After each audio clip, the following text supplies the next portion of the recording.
wish to congratulate our Indonesian brothers for the celebration of national culture this October. I am happy to announce to everyone that the Philippines will be participating online in the National Cultural Week by showing videos highlighting Philippine dances and our schools of living tradition.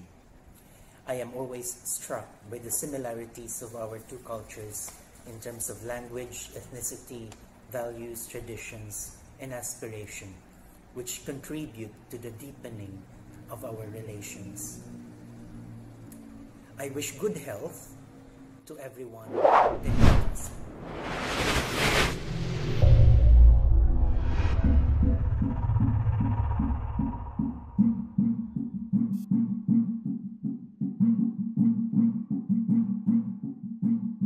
Sa isang sayaw ng panliligaw, makikita ang kakaibang galaw ng mga tausug.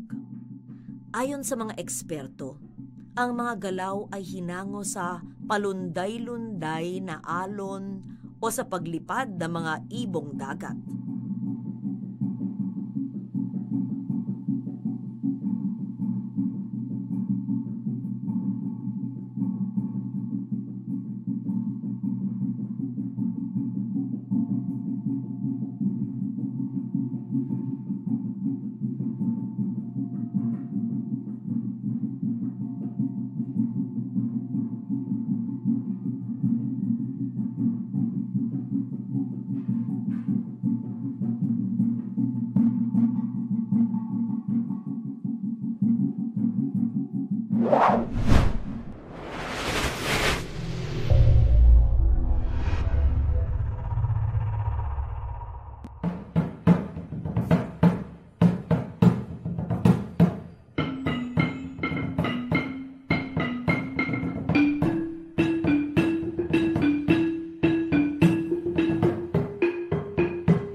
Natako sa Iliana,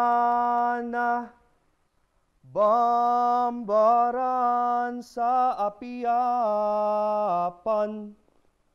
maribo na ginawa ko, pilumbayan.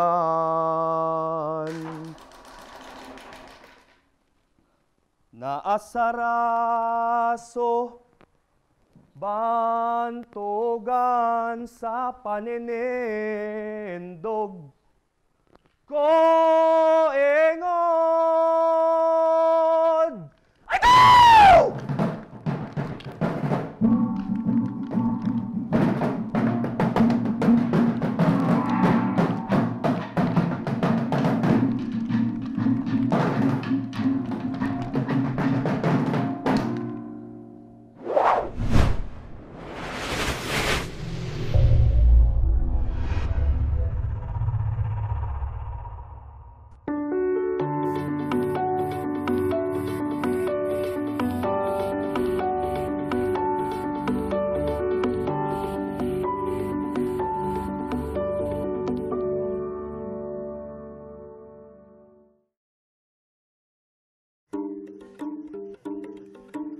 country's newest, southernmost province of Davao Occidental, a peaceful coexistence of two distinct tribes is most evident. Their story is proof that unity is key to preserving customs that hark back to centuries of intertwined life experiences.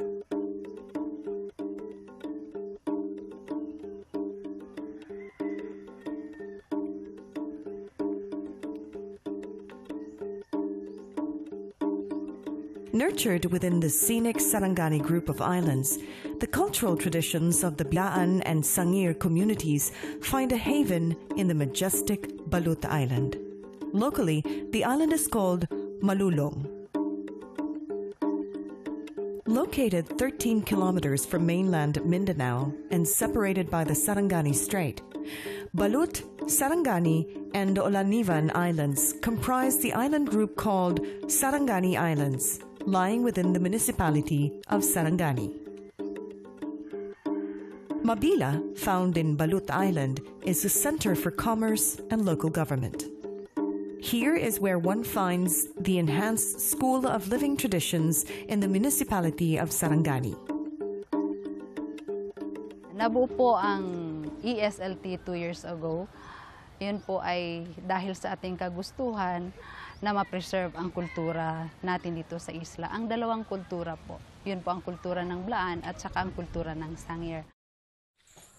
1, 2, 3, 4, 5, 6, 7, 8. As coordinator for culture and the arts, Lillian shares how the School of Living Traditions has evolved into a significant instrument of preserving art with its consolidated team of Budaya and Sangir cultural masters. Dito po yung poblasyon natin, mas marami po tayong mga learners. At saka, through the help of the LGU, the local government unit, sila po ay nagbigay sa atin ng isang lote. It is a 600 square meter lot with deed of donation. Located at Mabila in Sarangani, the School of Living Tradition is built beside the Municipal Hall, from which it has received strong support from local officials. Seeing the need for a unified and more sustainable approach to preserving culture, the implementation of the enhanced SLT program began in 2016. Its aim is to implement a 5-year-long program with specific schools of living traditions, not just to ensure the passing on of traditions, but also to build capacities among tribal communities in terms of entrepreneurship and sustainable livelihood. Okay, nagko-concentrate po tayo sa 3 form of arts. That is traditional culinary for the Blaan and the Sangir, performing arts for Blaan and Sangir, basketry for Blaan and Sangir. Traditional cooking during Sangir rituals include the lupimara and the kang madidi, yellow sticky rice cooked and arranged in pyramidal style. Some usual viands served are the sape inanaging or curried beef. An ever-present fixture in most traditional celebrations, these indigenous delights reflect the strong mix of Muslim and Indonesian flavor, owing to the island's proximity to Indonesia's North Sulawesi province. The SLT's second focus is on indigenous performing arts, showcasing the music and traditional dances of both cultural groups. For the Blaans, there is the salungki, a dance performed with bamboo poles.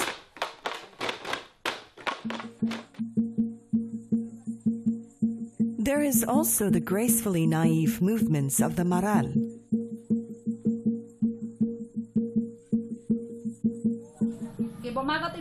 Lillian is a cultural master for Blaan dance and is herself a student of the art. Learning straight from one of the oldest remaining masters in traditional dance, she makes every effort to pass on her graceful skill to young dancers.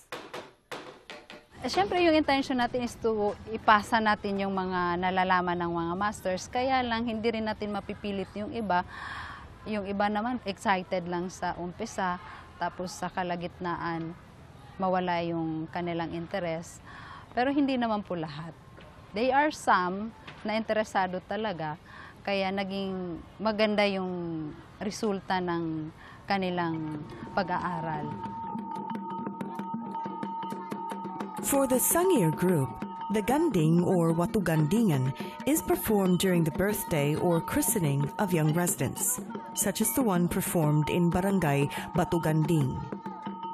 Noon pa, mga ninuno namin dito sila kapag may bagong panganak, ganyan, na sabi ng mga matanda ay kinakailangan ito na gandingan. Dito sila magsasaya o kaya magtipon-tipon. Dito. Ito po ay tinatawag na batuganding. At the same time, ito ay isang barangay na batuganding. For his part, cultural master for Sangir dance, Amila Longgang, makes it a point to convey his serious passion for the dance and its meticulous movement. He urges them not to stop learning and dancing. Sinasabihan ko sa kanila na sana huwag kayong uminto na sumayaw. Kasi hindi ito para sa akin, para sa inyo. Na balang araw na kami ay, kumbaga, malis dito sa ibabaw ng mundo, mayroon naman po kayo. O either na magturo sa mga bata kapag kayo ay isang master, katulad sa akin. The important role of music and instrumentation in the performance is best bequeathed by the masters themselves.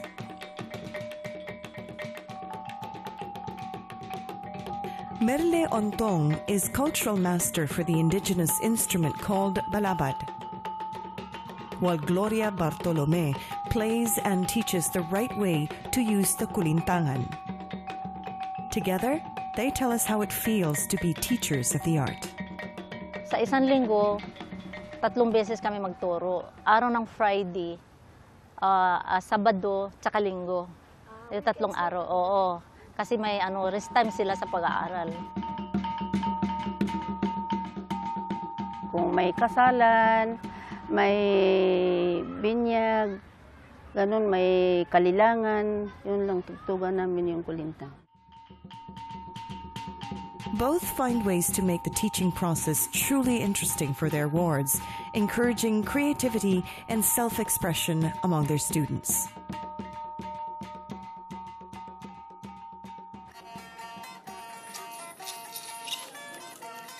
The third art form on focus is basketry and traditional mat weaving.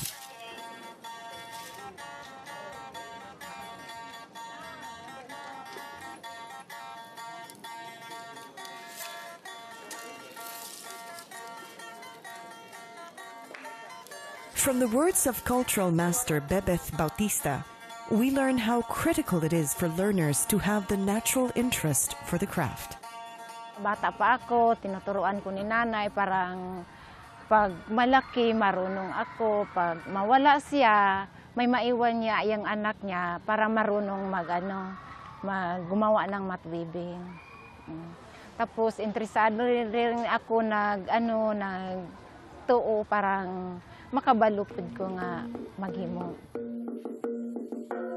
With the School of Living Traditions welcoming specific numbers of students, one of the most important indicative factors for success is the kind of relationship that is built, nurtured, and sustained between cultural master and student. So yung relationship naman po ng cultural masters sa mga learners is napakaganda. The cultural masters, tinuring na nila yung mga bata as mga anak nila, mga apo. They are very tender, they are very caring. Ang gusto talaga nila is mai-transfer nila yung kanilang mga nalalaman, ang kanilang knowledge dun sa mga bata. A most obvious challenge faced by both the school and community is the aging of the masters. There is bigger hope that with the inclusion of Indigenous art education in the curriculum of local elementary schools, pride of local culture will be instilled among the young.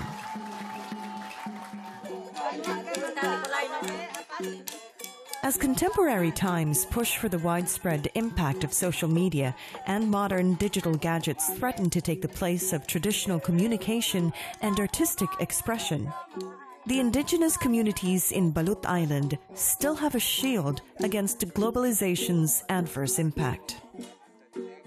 And it is nothing but the combined strength and deep cultural ties that bind the Blaan and Sangir bloodlines and traditions. Coupled with the active and dynamic support from the local government unit and the National Commission for Culture and the Arts, the School of Living Traditions in Davao Occidental's Sarangani province will remain to be a bastion of cultural preservation on this southern edge of the archipelago.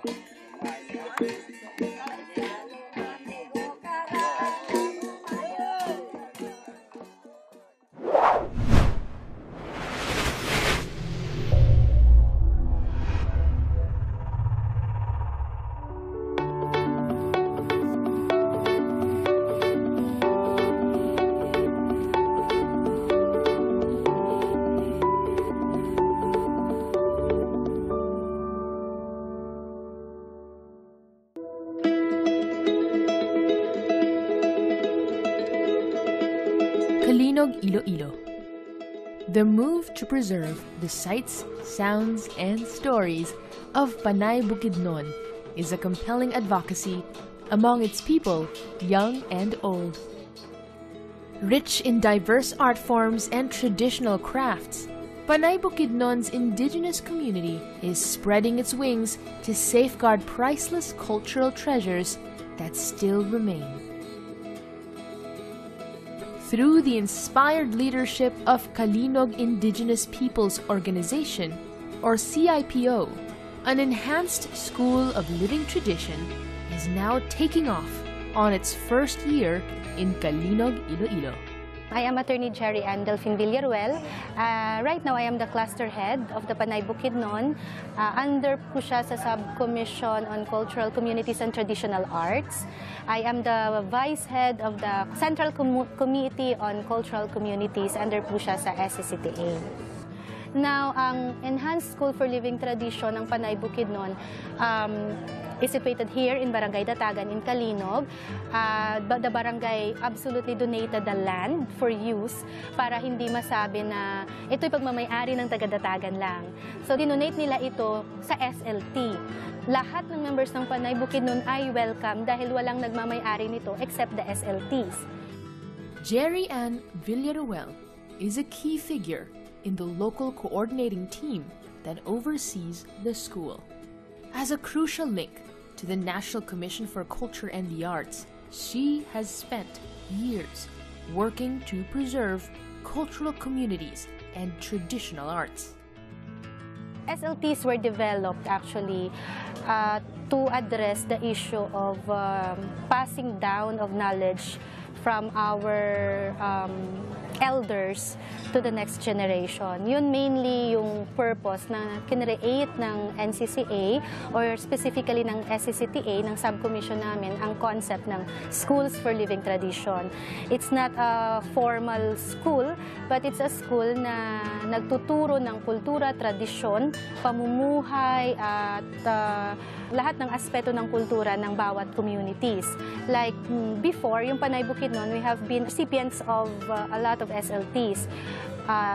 Situated yon sa different barangays, depende kung sinong organization ang nagpo-propose. So we had Schools for Living Tradition on Binanog, we had Schools for Living Tradition on Panubok or Weaving, Schools for Living Tradition on Sugidanon or our chant. Watak-watak siya, nagfo-focus lang siya sa isang klase ng art form.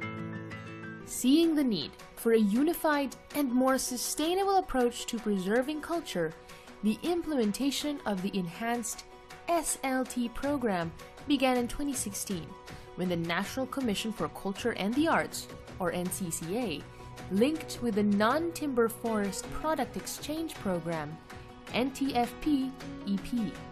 Its aim is to implement a 5-year-long program with specific schools of living traditions, not just to ensure the passing on of traditions, but also to build capacities among tribal communities in terms of entrepreneurship and sustainable livelihood.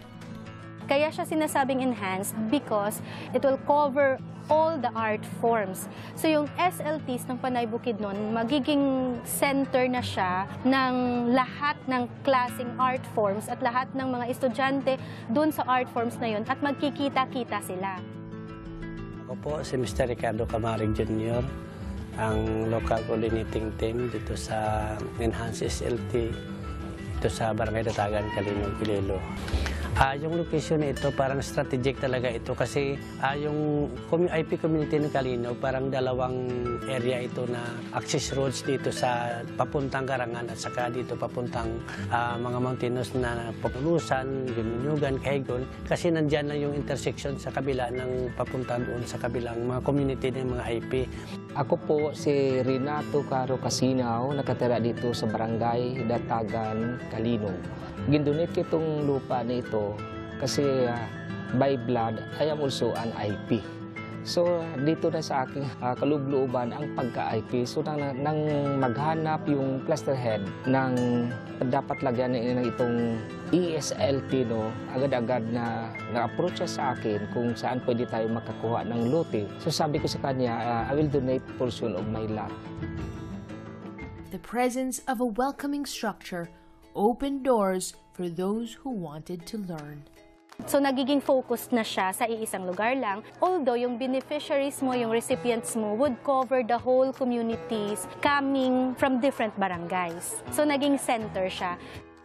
Every Saturday yung klase namin, tapos parang 2 session per Saturday sa morning at saka sa afternoon. Sa 4 na oras sa umaga at saka 4 na oras sa hapon.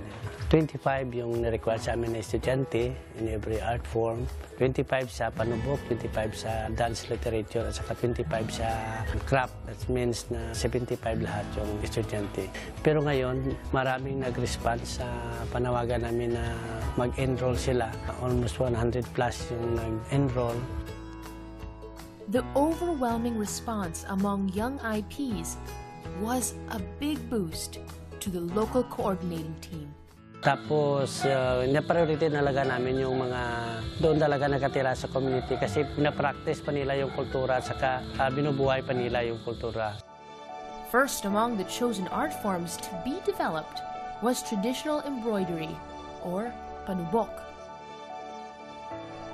Through her colorful strands of thread, sewn with her learning experiences, cultural master Regina Villanueva shares her thoughts. Ako po si Regina Caballero Villanueva, 41 years old. Ako po yung master teacher sa embroidery, magtuturo din sa panubok para po ma-promote at ma-preserve yung aming kultura. Self-taught and largely influenced by the designs she saw from her grandmother and aunt, Regina learned to value the art of traditional embroidery as a way of expressing respect for the environment. Kasi yung mga matatanda noon, walang design na ginagaya. Hindi kaya sa mga paligid nila kinukuha yung mga design. Di ba wala naman nagtuturo, walang mga school. Sa kanila lang, kung ano gusto nilang i-design, tumitingin lang sila sa mga palibot nila. Kung ano makita nila na maganda, yun ang i-design nila sa kanilang mga damit. Bulak ng alayaw, bulak ng labog, ferns, matang punay, tugi-tugi, pero marami pang mga design. Years of experience have made her an expert on enhancing creativity and negotiating sales. Depende kasi sa order, ma'am. Kung gusto lang ng customer na simple lang, mga 5 araw lang yan. Kung gusto ng customer na talagang ito ng design, sa kagaya ng saipang na ito, kung lahat may design to, hasta hanggang 3,000 talaga yung single namin. Pag medyo kaunti lang yung design, pwedeng tawaran ng 1,500, 1,000, ganun. The undeniable link between her passion for the craft and its income-generating power is key to Regina's commitment to the art. Ito po ang hanap buhay ko. Ito po ang nakapagpaaral sa mga anak ko, kaya na dito na akong nagtutok ng atensyon ko. With as much dedication, Unibel Pelay transforms the hardy nito trunk and leaves into functional household items. She is the acknowledged cultural master for nito handicrafts. Ako po si Mrs. Unibel Pilayo, taga Barangay Ganson, Hamindan, Capiz. Gumagawa po ako ng mga nito na products. Ito pong nito, kailangan po siya ay hindi bata. Kailangan na yung pag-harvest nito, yung kailangan ng matanda ng kanyang balat para matagal masira. Ito po yung pinakamahirap gawin, yung square coaster. Kasi kailangan po parehas yung sukat niya, paikot. Kaysa dito po sa round na madali mayari. Tsaka yung mga ganito po na mga tray, mahirap po ito gawin.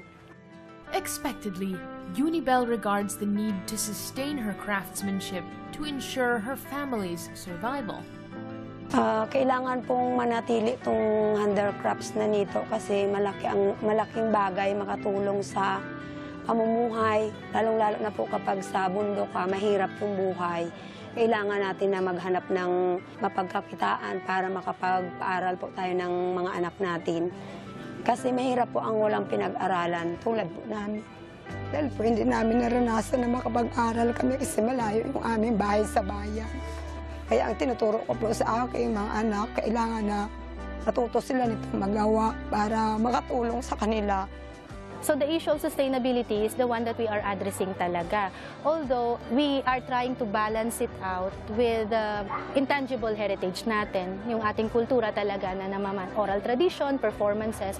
A certain aspect of the SLT, of the enhanced SLT right now is to create, to develop the products, to help them market, to develop an avenue for them to sell.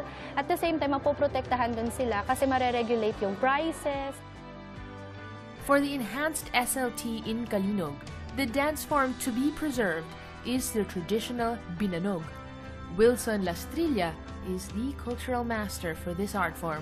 Ako si Wilson Lastrilla, 26 years old, nakatira sa Barangay Agkalaga, Kalinog, Iloilo, project coordinator ng Agkalaga at isang cultural master sa binanog dance ng Panay Bukidnon. Ang binanog ay binasi sa galaw ng isang ibon na tinatawag na banog. Ang binanog ay isinasayaw na ginagamit ang kamay na parang ibon na lumilipad at ang paa na parang paa din ng ibon na parang lumilipad sa taas. Traditionally performed in important occasions such as birthdays, weddings, rites of passage, fiestas, and harvest times, the binanog combines grace of movement and rhythmic instrumentation. Noong unang panahon, kapag may mga celebration o kasal, nagsasayaw yung Panay Bukidnon ng binanog dance na nagpapakita o nagsisimbolo ng unity ng mga Panay Bukidnon. At kapag tumutunog po ang mga musical instruments ng Panay Bukidnon na nagsasayaw ng binanog ay nagtitipon-tipon ang mga tao. Instrumentation for the binanog dance is best performed by cultural master for instrumentation Mansueto Parle. Accordingly, the choice of instrument to use for the dance is largely dependent on the performers themselves. Ako galing si Mansueto Parle, taga Barangay Bato-Bato, Kapas, Kapis. Nagbastiral ako sa instrument. Parte rin pag music mo sa tambol, kung may binanog, kung anong klase ang gusto na binanogan, talda bala, o teruba, o dalunga. Yan ang gusto na amo na ipati ko para mag-hisanto sa dabala ka imo nga pag binanog. Balan mo amo na hibaloan ako bala ang sanay mag-patik ng tambol, patik yung agok. Tapos yung mga estudyante ko daw, hindi pa bala makabaan mag-ano kung klase ng mga diskarte bala. Kaya mo na ako ang nag-presentar bilang magpanudlo. Para mahibaloan ang nakaharos tanan ang ating mga kultura, hindi bala madura sa pinakadlaw. Maging lapnagan sa ibang kabarangayan nga interesado magtuon. At tinuturuan ko po yung mga bata na iyon ang tamang pagsayaw o tamang paggalaw ng binanog. Dapat panatilihin ang sariling kultura, yung binanog dance kasi yun po ay sariling tradisyon ng Panay Bukidnon at dapat ipasa sa mga bagong henerasyon para hindi makalimutan, hindi mapatay ang sariling kultura. In its 5-year master plan for the Enhanced School of Living Traditions, a critical strength of the Panay Bukidnon community is the availability of excellent cultural masters and IB organizations willing and able to share their knowledge to interested students. IP ka man o katutubo ka man o nakatira ka dito sa Luland, dapat panatilihin natin ating kultura. Pag hindi natin ito sinusustain ang programa, pag namatay na yung mga elders natin doon, wala na talagang pagtuturo dito sa Luland. Ensuring the continued existence and sustainability of the school is the main aim of the managing team for the Enhanced SLT. Kailangan maging independent ito, saka maging sustainable siya. Kasi yung fund galing sa NCCA, hindi habang buhay yun. Kailangan namin na makagawa ng paraan o ma-improve namin yung na mag-stand yung SLT na ito kahit wala lang pondo galing pa sa NCCA.